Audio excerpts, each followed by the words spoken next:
Welcome to Tech Week in Review for 22-28 September. What a week.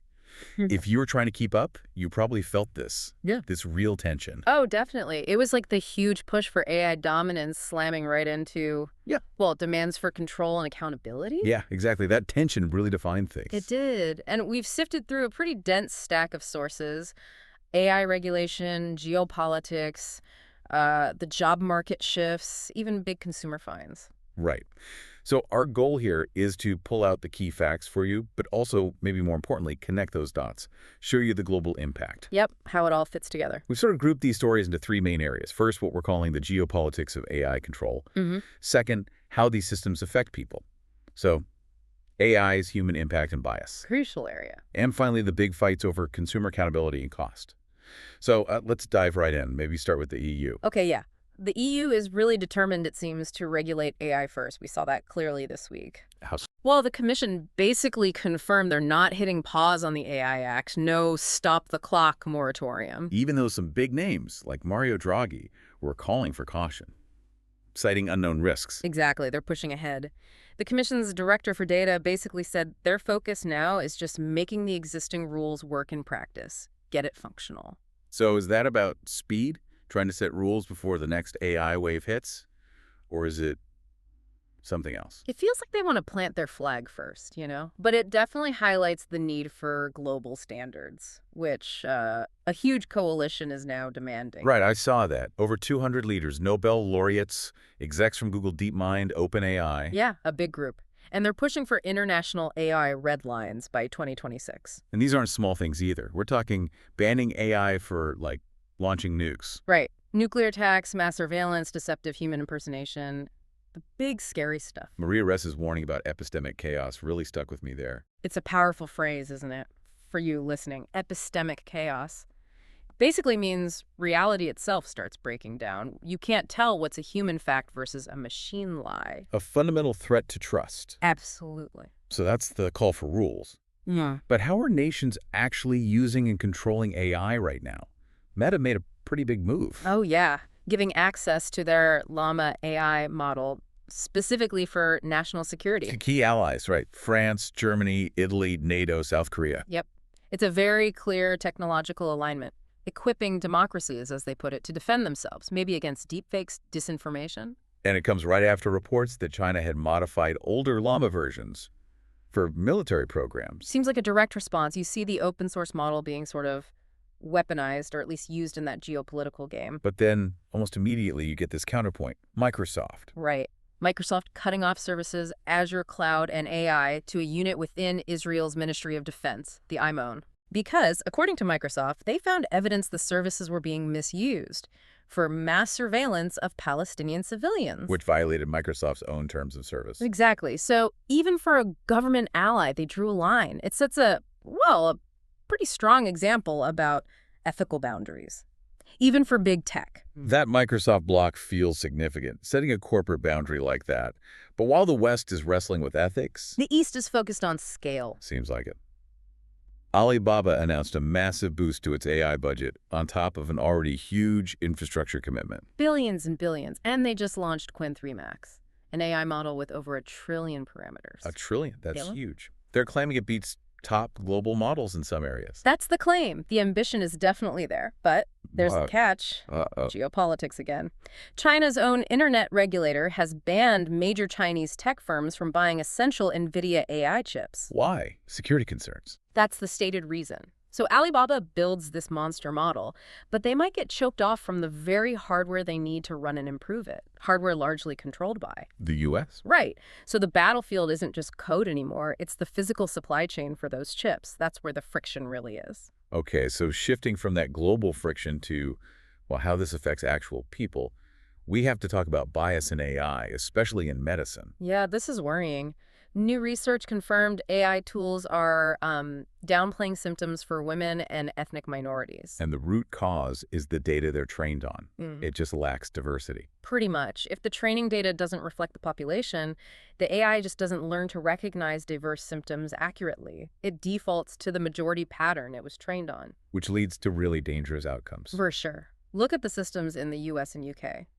There's one called open evidence, used by hundreds of thousands of U.S. doctors. It tries to be transparent, but still struggles with this diversity gap. And in the UK. There was a huge project, Foresight, trained on data from 57 million people, but it got paused because of data protection complaints. Wow. So the risk is AI hallucinating, basically, making up diagnoses or missing real ones. Exactly. Wrong diagnoses because the underlying data is skewed. And it's not just bias. There are immediate safety issues too, right?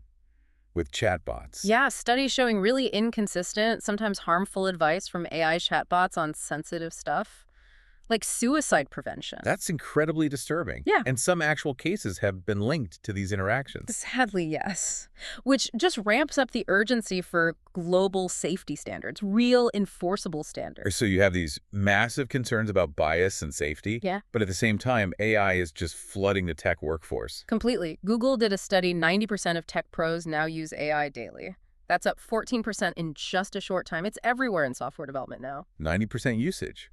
But how much do they trust it? That's the gap. Only 20% fully trust AI-generated code. Almost half, 46% only somewhat trust it.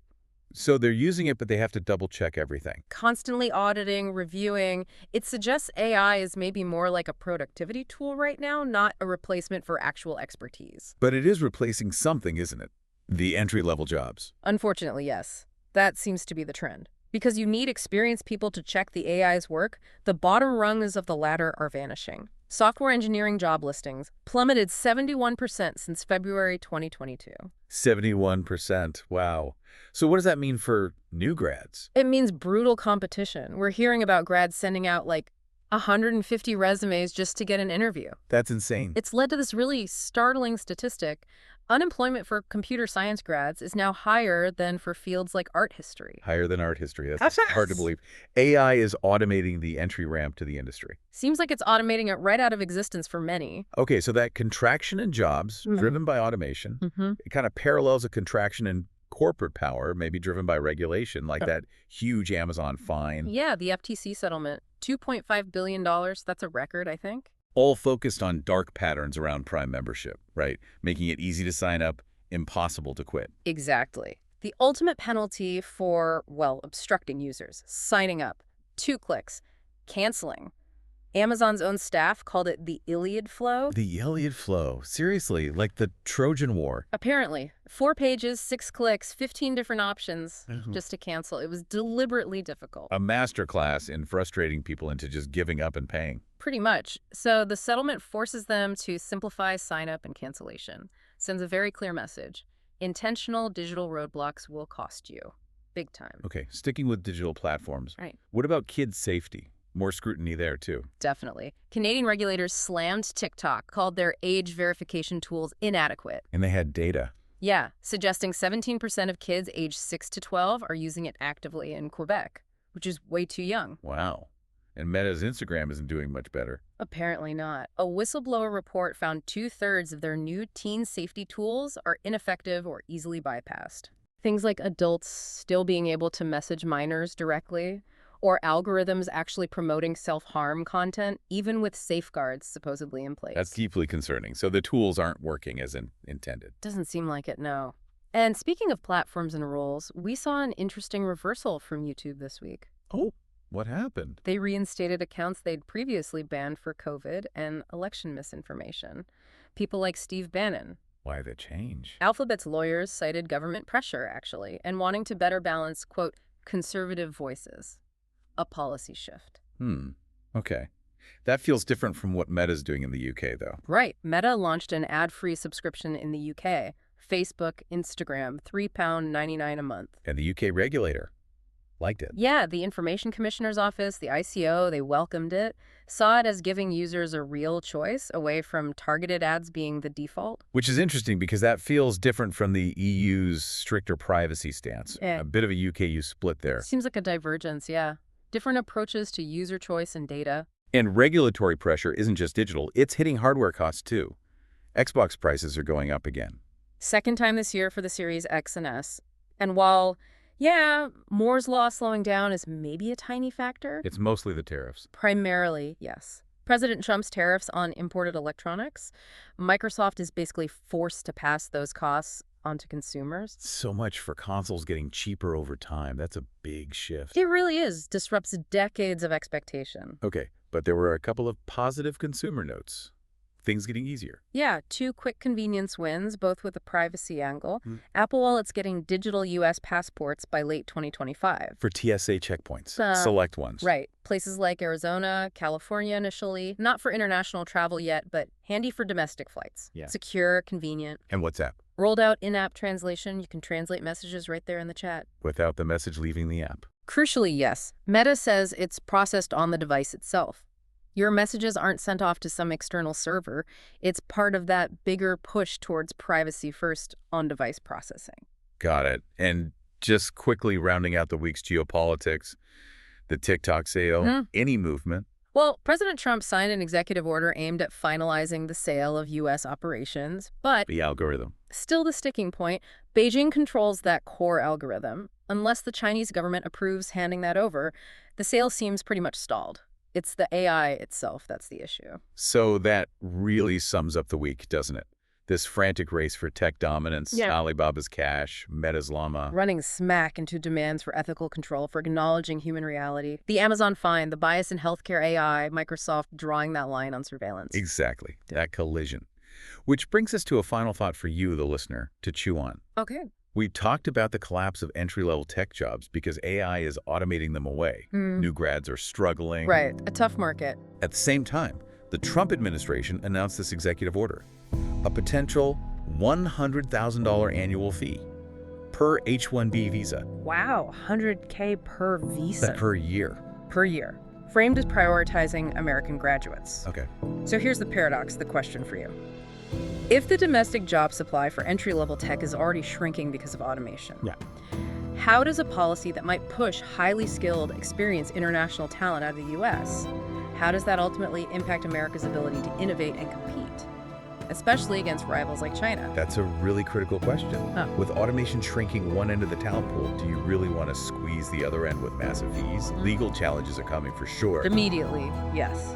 But the policy itself sends a pretty clear signal about who the future U.S. tech economy might be welcoming or not welcoming. Something to think about.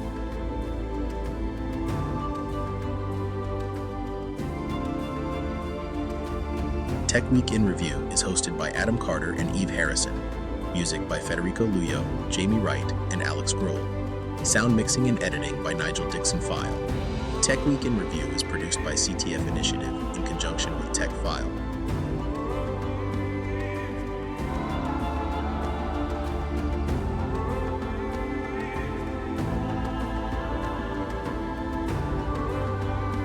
If you are interested in more news, reviews, and articles, visit techfile.com and follow us on social media. If you like the podcast, please subscribe. Thanks for your support. Keep following TF and TWR for the latest in tech changing your world.